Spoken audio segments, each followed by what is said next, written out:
first point is, as the former Attorney General rightly said when he presented the Asset Recovery Act, these proceedings are not going to be impersonal, these are going to be proceedings in rem, in order to demonstrate the executive's utmost good faith. Would it not be advisable to have a clause which makes it clear in the Constitution and in the bill that the proceedings will be in rem and not in persona? The second point is in the definition of unexplained wealth, which appears in the bill and in the Constitutional Amendment Bill. There is reference to two main concepts.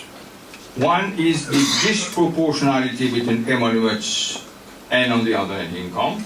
On the other hand, the other concept is unsatisfactory, which is not satisfactorily accounted for. So the principle of accountability and the principle of proportionality in regard to emoluments and other income. Now, would it not have been better in that definition of unexplained wealth to exclude expressly the following, that is, rights of inheritance, donations, winnings, awards? And I would venture to suggest that we should adopt the language which is already in the Constitution, providing for the taking of possession of property in consequence of the inability of a person who has enriched himself by fraudulent or corrupt means to show that he has acquired the property by lawful means. I would exclude anybody who can show that he has acquired the property by lawful means, instead of merely referring to emoluments and the like. When the procedures are going to take place, the proceedings in civil proceedings with a view to confiscation, that is, the taking of possession by confiscation, that property may very well be charged already before the inscription of a privilege by the agency.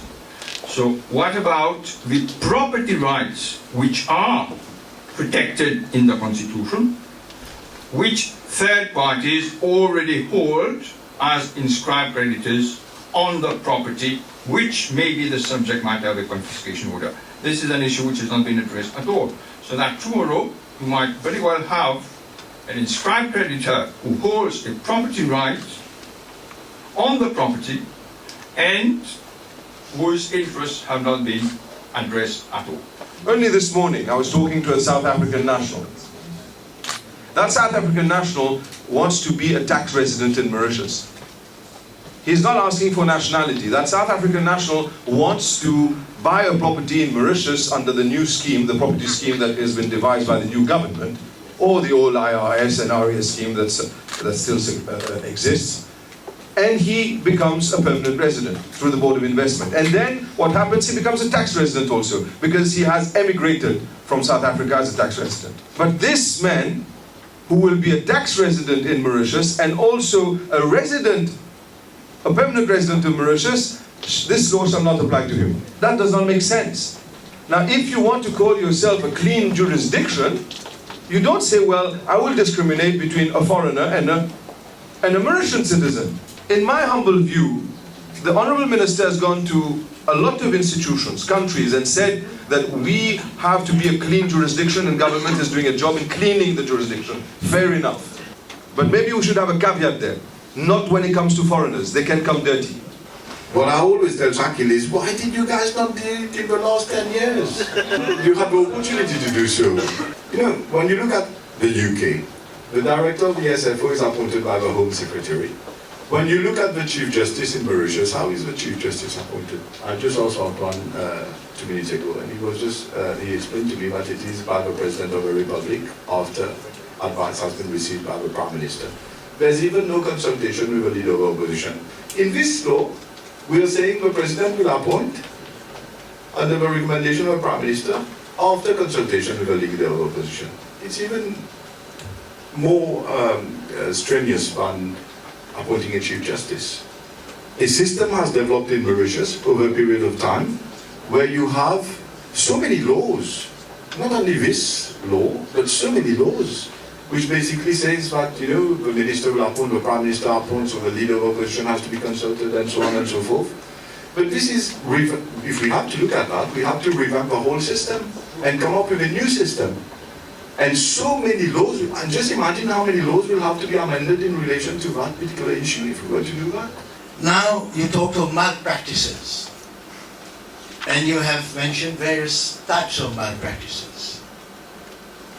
Malpractices are conducted by persons. Therefore, when you are talking about malpractices, you are aiming at persons and not at their property. Because you need persons in order to acquire property, either legally or not, or illegally.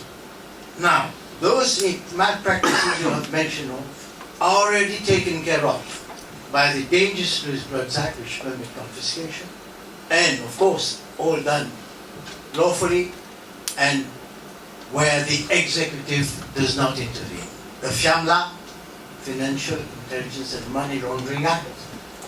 And in these acts, we have the reversal of the burden of proof, because it is for the person to explain how he acquired this. Well, as far as POCA is concerned, as far as FIAMLA is concerned, why do we need this? Asset Recovery Act is there. Why do we need your new law? And I'm saying this not through fear, because it has been aired. Only people who are who fear, are criticizing it. I take it for granted right now. Those people who have questioned this bill so far are honest, decent people, especially lawyers. So I trust my brothers at law. You talk about recovery not sufficient. Oh, because it's about, 10 million approximately would have been recovered so far by the Asset Recovery Act. Well, what are you suggesting, Mr. Bhadain? This is not sufficient because there are dishonest people, more dishonest people. Are you presuming that there are more dishonest people outside who have not been found out yet, and your legislation will find them out? Aussi avec moi, des camarades, depuis bien longtemps, aucun problème. Et puis, vous soumettez vos documents le matin, et quand on se réfléchit là, vous trouvez, il y a beaucoup d'avocats qui pensent de la même façon. C'est un paquet de points techniques qui vous inquiètent. Ensuite, je suis content pour noter qu'il est d'accord avec sa affaire de droit au silence, parce que ça vient affecter aussi la présomption d'innocence. De manière qu'il a une draftée, il y a des gens qui ne peuvent pas répondre, il est passible de poursuite au pénal. Donc cela peut être taken care of. Donc c'est une session bien fruitful. Mais bon, normalement c'est des bombes, c'est même parce que depuis 1986, ça fait 29 ans de cela, nous avons un texte presque similaire dans la Constitution. D'ailleurs, moi, je fais lier ce texte-là. Il n'y a pas de grande différence. Maintenant, quand on regarde une statistique 3 ans en arrière, ça fait à peu près 9 millions de asset recovery qui paraît anormal. Est-ce qu'il y a un nouveau texte-là pour capable faire mieux que ça? Je me pose la question. Je ne suis pas convaincu que ça amène quelque chose de profondément, un changement radical. Très satisfait. Bien sûr que nous avons l'occasion d'expliquer tout les différentes clauses, ramifications de la loi qui est proposée. Nous aussi expliquons en termes de cette recovery act qui est déjà là, déjà la loi qui a été votée en 2012.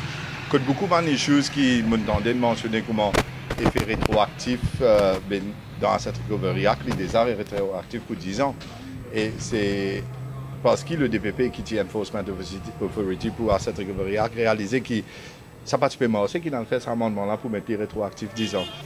Après, bien sûr, dans les autres affaires, nous expliquer comment le burden of proof qui est renversé, qui c'est déjà là dans la loi, et aussi le balance of probabilities.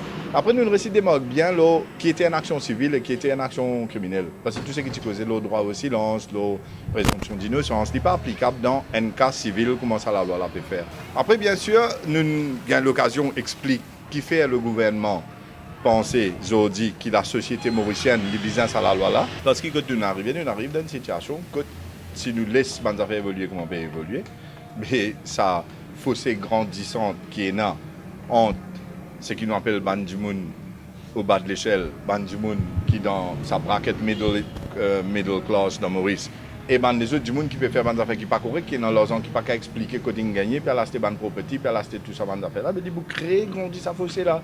Mais le point le plus important, vous pensez qui nous réussit passer aujourd'hui, c'est faire tout mon ban confrères au barreau comprendre qui nous avons une intention qui est très bonne pour le pays et nous besoin une plateforme propre, transparente pour capable amener un deuxième miracle économique, un développement économique durable dans le temps.